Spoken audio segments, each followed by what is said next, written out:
everybody. Welcome back to the REDX podcast. My name is Haley Johnson. I'm going to be your host today. I am so excited for this episode. We've got Curtis Fenn with us. Hey, Curtis. Hey, Haley. How's it going? This is special because we have the president of REDX with us on our podcast. So this is really exciting. We have a Q&A type style of podcast today. We sent out an email with a survey that people could ask any question they want for the president of REDX. So if you didn't get that email, you're not signed up for our emails, you can go to theredx.com/podcast, put your email in, and you'll get all sorts of emails about the podcast when we go live and links to surveys if you want to contribute. But let's get started. Curtis, I've known you for a while, but for people that are watching, I mean, you're not new to REDX, so I'd love to hear a little bit of your bio, how long you've been at REDX, stuff like that. Okay, sure. I've been here for almost 16 years. So I since REDX was kind of a thought, right? And through that time, we have helped a lot of real estate agents build their business. We've helped a lot of agents graduate from prospecting because if you prospect long enough, you build a sphere of influence that creates sustainable business, which is really our goal, which is to help people build sustainable and profitable businesses that consistently bring in business so that you don't have to always wonder where the next deal is coming from. I love that. I think that is exactly what this podcast tries to do as well, to help agents do the right things to have a better business. So that's awesome. I think we're going to get into a little bit more of that. For everybody that's watching live, you can also put in your comments, questions, things like that in the chat while we go through this. But just to start, there is a question that kind of talks about what you're talking about, which is, what are some of the best activities that give the best ROI? So I think that's a good little starter question. And you're talking about how real estate agents can be successful. I think you also, in your history of talking to so many real estate agents, you also know what doesn't work, right? So I think I want to hear a little bit more about that, about the activities that do work and maybe the mindset or things that don't work. Yeah, so I'd like to answer that in two parts. The first part is really my experience in a business with a team, and even then expectations that I have for my team. So if you're a team leader, or if you wear all of the hats of your business, this would be relevant. But the activities that you should spend your time on have to be correlated to what your mission is or what your goals are in a business. And if you don't know what those goals are, or if you have this kind of ethereal goal of making money and being successful, you're going to get lost in what your activities are. So as a real estate agent, if you don't first sit down and say, what am I trying to do? And not just, I'm trying to get my next transaction, but what am I trying to do with a business? What am I going to do in 5 years, right? Where do I want to be in 5 years? Where do I want to be in 10 years? And what am I building this to? And I would suggest, if you don't have any place to start with this idea. How do you build a business that doesn't require you to be doing all of the work all of the time? That should be one of your goal. And then you can write, what does that look like? Because if you then know that, and then you can break that down, excuse me, and say, well, that's what I want in 5 years. Well, what are you doing in the next 12 months to accomplish that? And then you break it down to, what am I doing right now? Like, what do I do today that will drive me towards that goal?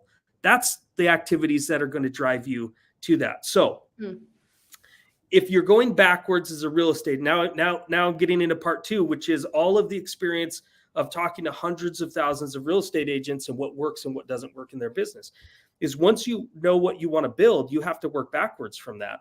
And I would say, if you want to build a business that doesn't require you doing all the work, you have to have a huge sphere of influence. You have to have a huge database, CRM, whatever you want to call what everybody calls it, circle of influence.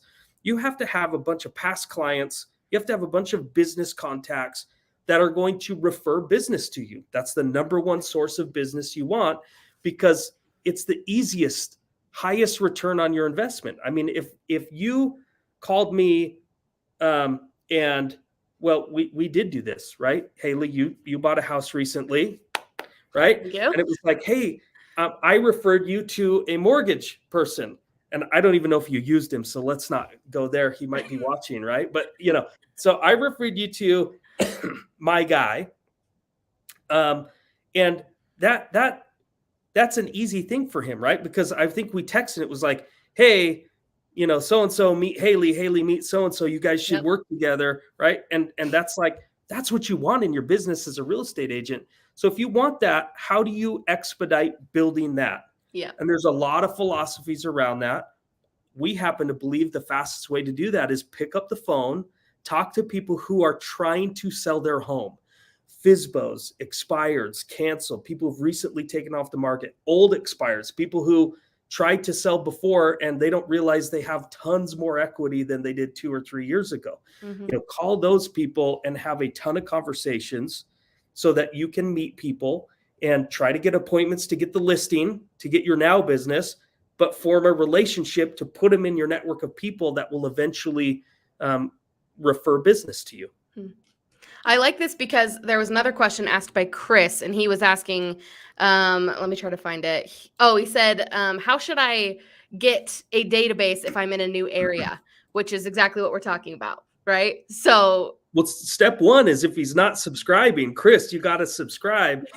And you've got to talk to a lot of people, and you could start with GeoLeads. It's a very easy sale.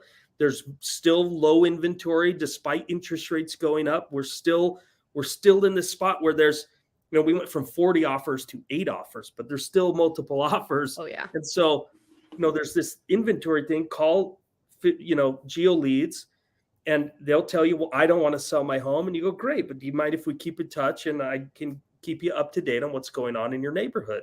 They go, yeah. Over time, eventually, when they think real estate, they're going to think Chris, because he's the one that's continuing to follow up with them, right? That's perfect. Also, another question that kind of goes to this as well is, what do I focus on as a new agent? Or, Jesse asked, what products do you recommend for a new agent? So I'm assuming you would recommend GeoLeads. Well, I would say I would recommend in this order. Okay. And the order is based on how thick your skin is. I don't know if that's the right way to say it. It's really about how much rejection can you tolerate, probably, is because we're in a business where people are going to tell you no, right? Yep. And if you're afraid of that, it's going to take a really long time to build that database up, because you're only waiting for people to come to you, and you're doing a lot of passive marketing, waiting for people to be like, hey, you're an agent, Haley, how can I help? So, so you have to deal with rejection. If you're nervous about that, or you don't have a lot of experience or skill with that, then I would definitely start with GeoLeads, because people aren't yelling at you, right? Yep. You're calling for a very specific reason. I'm calling to give you information about your neighbor, right, who just recently listed or just sold your home. I'm calling to let you know about an open house going on in your neighborhood. Or I'm calling because you have a 3-bedroom, 2-bath, and I have a buyer that wants to buy in your area. So that's an easy call. An expired, you have to have thick skin for an expired. Yeah. So GeoLeads, for rent by owners, which are landlords of vacant rentals, that's a business conversation, very easy. It's not a lot of rejections. It's just, now I'm not interested. Then FSBOs, then expireds, right? Is you have to have the thickest skin. But what's funny about that order, it's also the order of ROI potential that you get. Every single expired is trying to sell their home, right? Not every GeoLead is. And so you kind of go through that order. Yeah, I think GeoLeads is more of like the long game, because a lot of people use it to just build up their relationships and get more people in their database and things like that. Hopefully get more people to their open houses and get leads that way. But yeah, I think that's great. Speaking of expireds, Robert asked on Facebook, he said, are there expired leads in today's market? Which we've experienced, because it's such low inventory that there's this misconception that there are no expired listings, nothing is going off of the market, stuff like that. So what about that? Yeah, great question. I have been around long enough doing this that's the same conversation we had with people in 2005 and 6, right? Mm, Is there's no expires right now. That everything is selling. yep. And they were wrong then and they're wrong now, right? There is a tremendous amount of properties that are expiring. And there's really two reasons, because I don't want to create other concerns for people, but I'm sure somebody's, if they ask, they probably ask this is, yeah, but the people who are expiring in this market, like, do you really want to go after them? Yeah. I go, well, yes, because human nature is to save face, right? I'm going to tell an agent it's worth more, it's worth this price. The market's hot. I'm going to take a gamble and list high, right? It doesn't sell.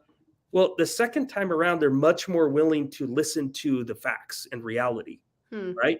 In fact, we see oftentimes the expired, the homeowners of expired listings in this market will they'll overcome their own objections, right? You call them and they're like, well, we didn't have it priced right. We probably had it priced high. Right. You're like, oh, okay, I can price it lower then, right? And it's that it was marketed improperly. Agents, I'm going to offend a few people here, but we get lazy in a hot market. And so, you know how many more iPhone pictures you see on the MLS right now? Because it's, they're like, it's hitting the MLS and selling anyway. Yep. Right. So you get people who are doing a poor job marketing properties, and there are properties, there's tens of thousands of expired listings that are expiring every month, and somebody is going after and getting that business. Yeah, I think talking about what you were saying with new agents, what Jesse was asking for recommendations for new agents, and talking to expired listings is a little intimidating, maybe, because like you said, they're angrier. They're angrier homeowners. They're frustrated that their home hasn't sold, and so. And we have questions about call reluctance. Of course, you and I talk to agents all the time that have that fear of picking up the phone.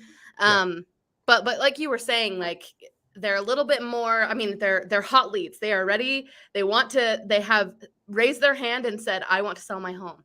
And so what are some of the tips that you would give an agent who is maybe a little afraid to get on the phone with these people, with expired listings, or even for sale by owners who also feel like, nah, I can do this on my own?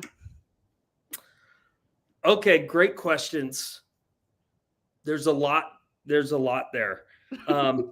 So let me start with the call reluctance. In that, there's a book out there that I didn't love the book, but I find myself constantly quoting it. So if you wanted to read it, great. If not, I'm going to give you the best parts right now. It's called Punch Fear in the Face and Start. Right? And I read it just because the title was awesome. I know. Because I like that concept of punching fear in the face. So in the book, it quotes a psychologist that works with musicians. And he said that most people's inner voice is negative. Or, that's just what he's found working with thousands of musicians, that from the outside world think, man, these guys have all the money and fame and everything that you could ever want. And they have a negative voice. And that voice only tells you one of two things. You can't, or you have to do it 100%. Right? And what happens is you get on a webinar, and those dang marketers, Haley, right? They do a good job. You get, there was a saying in the marketing world, the sales world, that you sell with emotion and you close with logic, right? Yeah. So we're emotional. We're like, I could do this. I'm going to be able to call these people. I'm signing up. And then you get the software and you open it up. You're like, I got too much to do today. Yeah. Right. I'm not going to call it off today. Right. Oh, what if they yell at me? And I got other things to do. And then pretty soon you're paying for a service that you're not using. Right. But you get worked up, and then that inner voice says, see, I told you couldn't.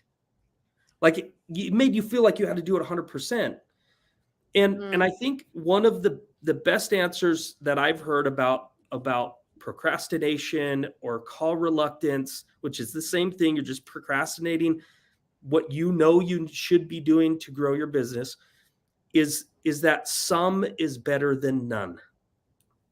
You just have to do something. You don't have to believe the voice that if you don't call for an hour a day, you just shouldn't do this. Like that's a terrible thing in your head. You don't have to be at 0 or 100. You could just try a few, right? And we have some tools to help you. We have a role play system. If you don't know about that, call, write into support at, redx.com, and they'll give you a phone number that you can call and role play with somebody on the other end to help you gain confidence in the script and what you're saying, right? Yeah. We also have scripts, which is the number one reason why you have reluctance is you don't know what to say, right? Not everybody wants to be wing it, right? And I like winging it. Even pre-show here, you said, "Hey, there's some questions about some things." I said, "Bring it. We'll just wing it live, and we'll just see where it goes, right?" But that is a skill that has been developed over time, right? And so, yeah. So the call reluctance, that the scripts, and then I would say when you're saying, well, what do they say? That is my answer to what are some tips or what we'd say. I would say it doesn't matter. Go find a script and read it through, memorize it, practice it, and then change it however you want. Write your own script, but just have something that you're going to say, right? I have known agents that were so afraid to call that all they did is have that book in front of them. Somebody said hello, and they just started reading. And they did that enough times that they got appointments, right? And it turned into business. So I think it's just, you have to have a script that and say that over and over. And then once you start talking, you're going to hear objections. And there's going to be the same objection. There's only, whatever it is, there's only 15 objections that you're ever going to hear on the phone. Then you go to the REDX blog and you find all of the content that's written where we interview top producing agents on how they overcome objections. And then you memorize those scripts. And something that I've realized as I've researched top producers and I've written blogs and scripts even is that they're pretty simple. When you overcome an objection, it's like one line, it's something to try to get the appointment or something. It's really not super difficult. And I think just the fear of the objection is what gets in the way so many times, instead of like finding a solution. Okay, if somebody says they want me to reduce their commission, okay, this is what I'm going to say in that situation, because that objection comes up all the time. It's not new. These have been around since agents have been around.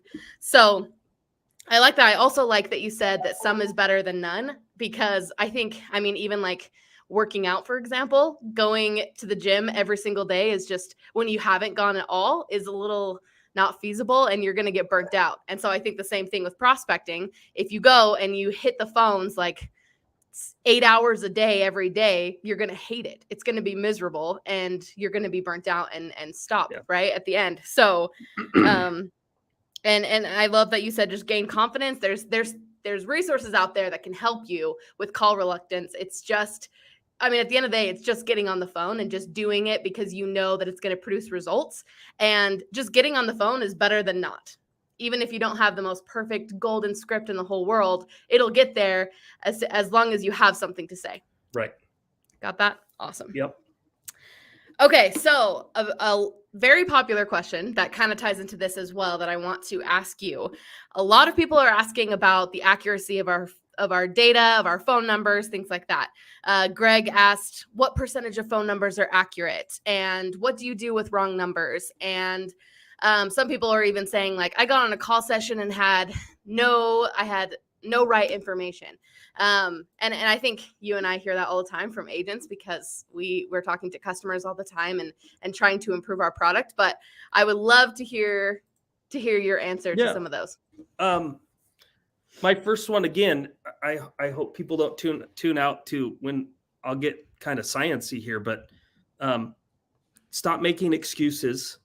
There's a lot of gold when you prospect. but sometimes you got to dig through a lot of dirt to find the gold. And you have to get past that.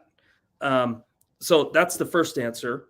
That doesn't satisfy anybody's question. So question of accuracy is, we know from data studies in 2011, so for 12 years now, we have hired temp employees that make hundreds of thousands of phone calls to test data, to test algorithms. We have machine learning algorithms that take all that information and update our algorithm to deliver the best possible number to contact the lead. But until the number is actually called, nobody knows if it's the accurate phone number or not. Mm-hmm. So the question is how many times do I have to call before I talk to the right person? And that number's been proven over and over and over, even in our last study that was about 6 months ago, which is about 9, just under 10 dials to have a conversation with the right person. Mm-hmm. Is with our standard service. So yeah, you're going to call through of the 10 dials that you're calling. It doesn't mean they're wrong numbers. It means people don't pick up, but statistically, you're going to have conversations with about 10% of the dials that you make, which is why increasing the amount of dials you make through other tools and dialers is encouraged, because you shorten that time in between conversations that you're having. The other thing that I think is really important, and the reason why a brand new agent, especially with call reluctance, should start with geo leads is, I mean, we could go and pull story after story of people who got listings from the wrong number, right? It happens all the time.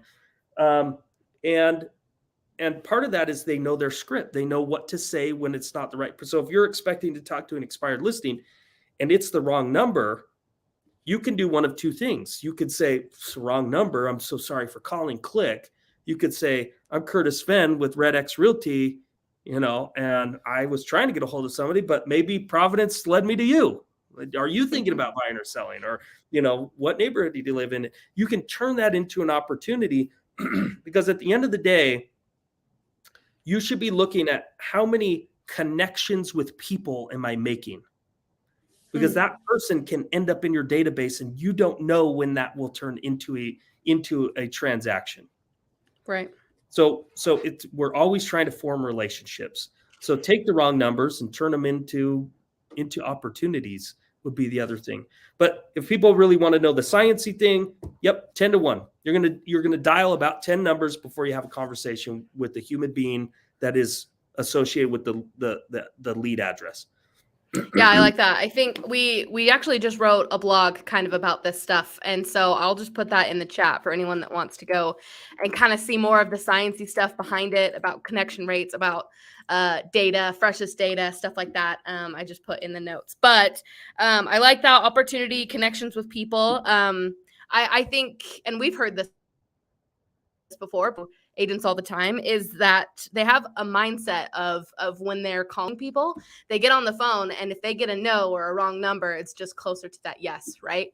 And so if you're just focused on that, you're focused on, okay, I just need 9 no's and then I'll get a yes, instead of focusing on like, wow, I just got 9 no's, right? Yep. Love it. Well, and it's not 9 conversations before you talk to the right person. I don't want people to be confused. It is statistically, you will talk to the right person, dialing 10 phone numbers. Mm-hmm.